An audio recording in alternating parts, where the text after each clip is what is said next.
सुमिरु लक्ष्मी मात को बरसे धन की धार, सुख समृद्धि घर आए मिटे कष्ट अंधकार। ओम श्री महालक्ष्मी नमः।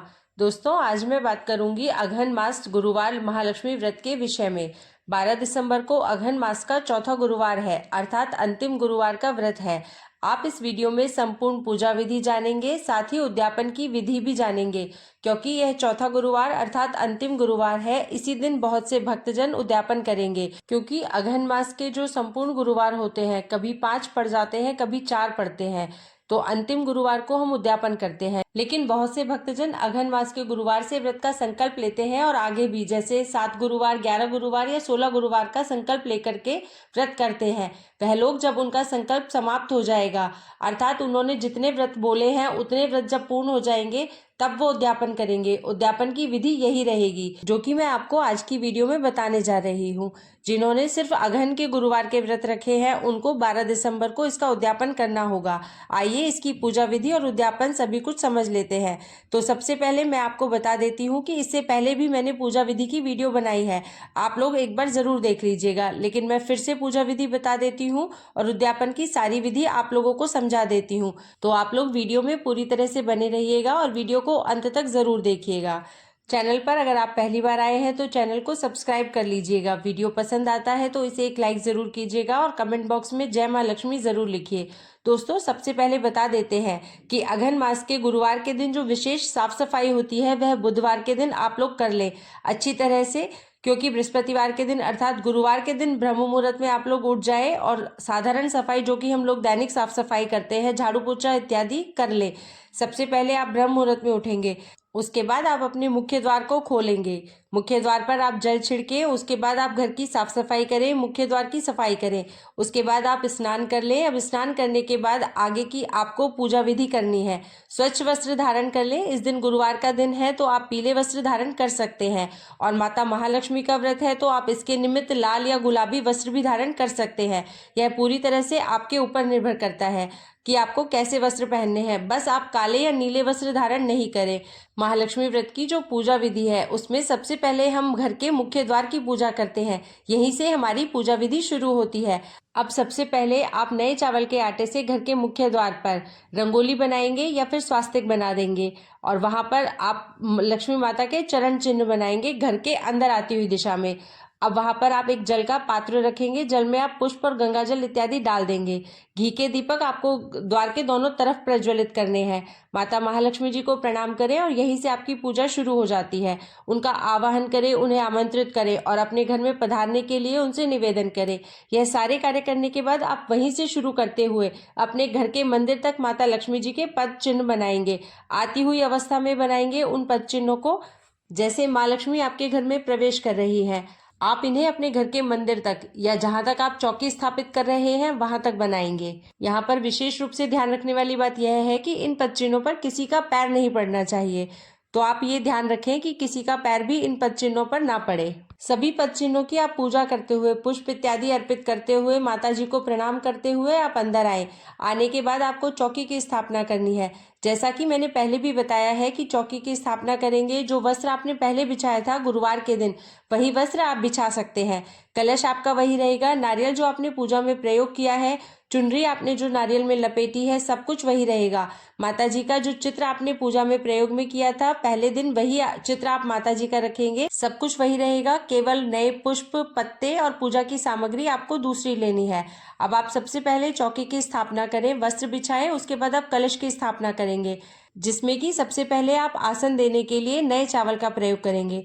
नए चावल की ढेरी रखें या फिर अष्टदल कमल बनाएं। आप माता लक्ष्मी जी के चित्र को स्थापित करने के लिए भी, दीपक को स्थापित करने के लिए भी, भगवान गणेश जी की भी स्थापना करने के लिए, आप सभी की स्थापना करने के लिए नए चावल का आसन देंगे। अब इस प्रकार से आप कलश की स्थापना करेंगे।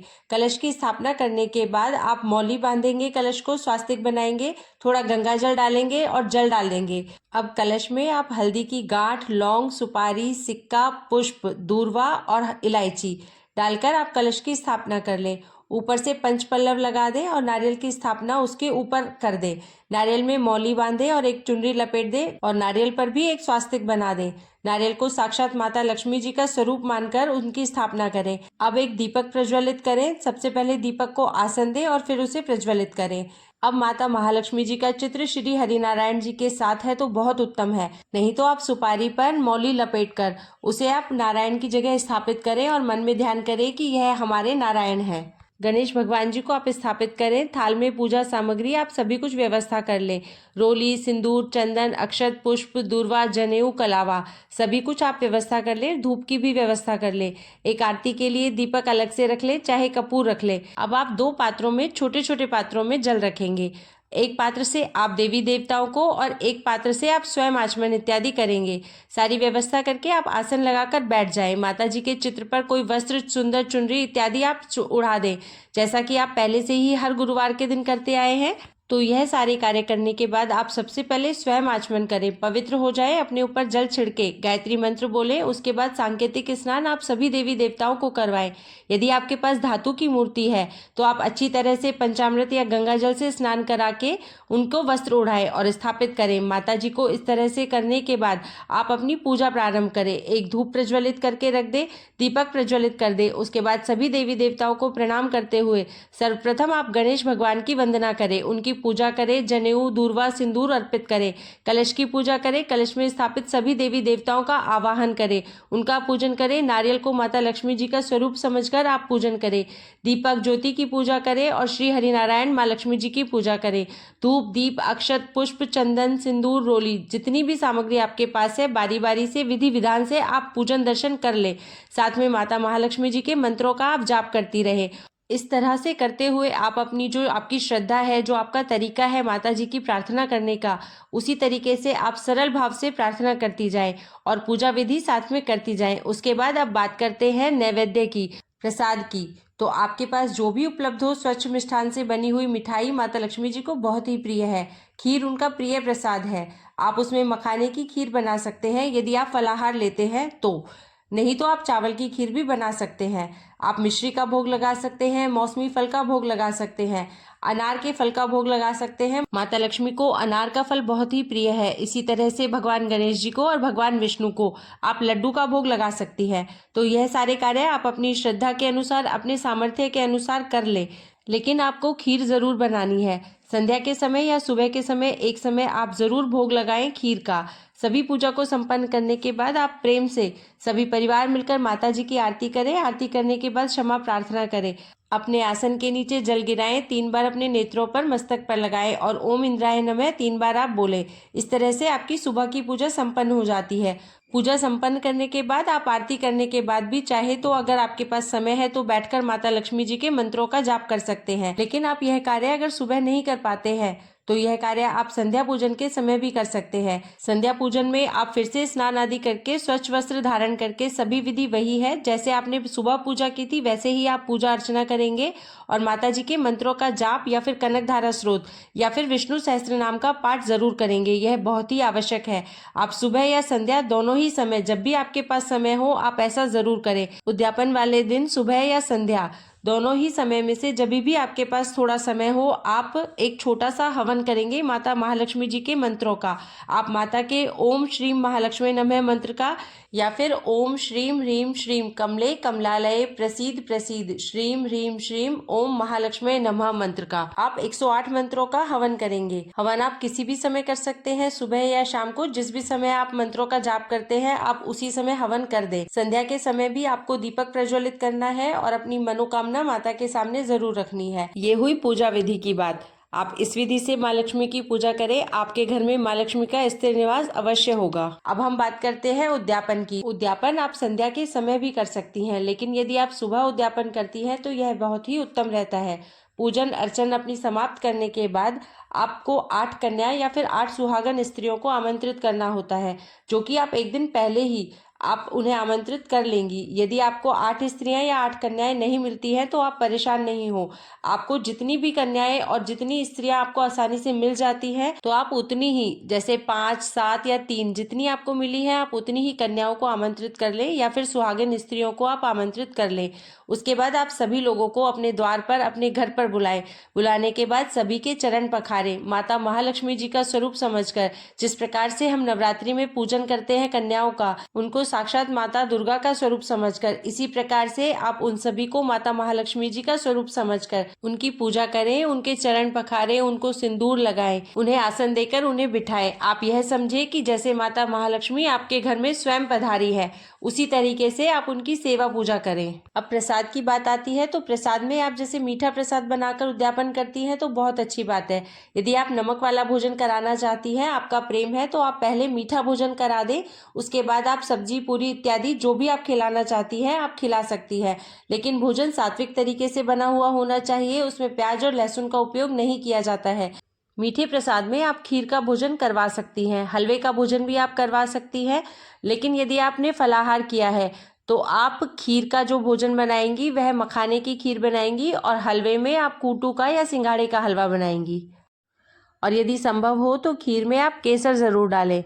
आप खीर या हलवे में से कोई भी एक चीज़ बना सकती है, जो भी आप प्रेम से श्रद्धा से अपने घर में स्वच्छता से बनाते हैं, उसमें से सबसे पहले आप एक पात्र में माता लक्ष्मी जी को अर्पित करें, उनके चरणों में अर्पित करें, नैवेद्य उनको समर्पित करें। उसके बाद आप सभी कन्याओं को या फिर जो भी आपके पास स्त्रियां आई हैं उनको बड़े ही प्रेम से आदर के साथ माँ लक्ष्मी का स्वरूप मानकर उनको भोजन कराएं। सबसे पहले आप उन्हें मीठा भोजन दें, उसके बाद आप उन्हें पूरी सब्जी जो भी आप खिलाना चाहती हैं वो खिला सकती हैं, बिना लहसुन प्याज का सात्विक भोजन। भोजन कराने के बाद आपको सभी लोगों को दक्षिणा देनी है, फल देने हैं, कुछ मिष्ठान भी आप दे सकती हैं। जो फल इत्यादि आपने अर्पित किया है माता लक्ष्मी जी की पूजा में, उसमें से भी आप प्रसाद के रूप में दे सकती है। जो आपने पात्र में मुख्य रूप से प्रसाद अर्पित किया है, हलवा या खीर, उसे आप स्वयं ग्रहण करें या फिर अपने पति और बच्चों को खिला सकती है। यह नियम होता है। माता लक्ष्मी जी को आप खीर अर्पित करेंगी, वह आप स्वयं खाएंगी या फिर अपने परिवार के सदस्यों को ही देंगी, किसी और को वह खीर खाने के लिए आप नहीं देंगी। आप उन सुहागन स्त्रियों को कुछ न कुछ सुहाग की सामग्री, कुछ श्रृंगार की सामग्री अवश्य ही भेंट स्वरूप दे। सुहाग की सामग्री में आप उन्हें लिपस्टिक, बिंदी, काजल, सिंदूर, नेल पॉलिश, शीशा, कंघा, एक ब्लाउज पीस इत्यादि सामान दिया जा सकता है। और अगर आपकी सामर्थ्य है तो आप उन्हें साड़ी भी भेंट स्वरूप दे सकती है। अब बात कर लेते हैं दान की। तो कहते हैं दान के बिना कोई भी व्रत संपूर्ण नहीं माना जाता है। आप किसी मंदिर में या फिर किसी ब्राह्मण को दान दे सकती हैं। आप दान में अन्न दान कर सकती हैं, वस्त्र दान कर सकती है या फलों का दान भी किया जा सकता है। अन्न दान में आप 1.25 किलो चावल, 1.25 किलो गुड़ या 1.25 किलो पीली चने की दाल का दान कर सकती हैं। दान की सामग्री को आप अपनी सामर्थ्य के अनुसार कम या ज्यादा भी कर सकती हैं।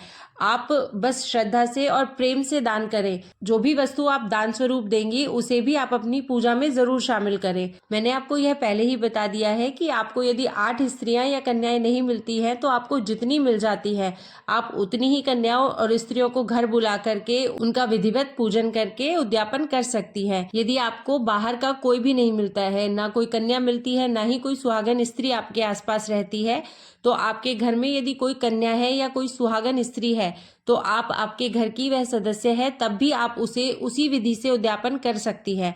आपके पास यदि यह भी व्यवस्था नहीं हो पा रही है तो आप गौ माता को ले जा करके प्रणाम करके आप उन्हें सारा प्रसाद खिला कर आए।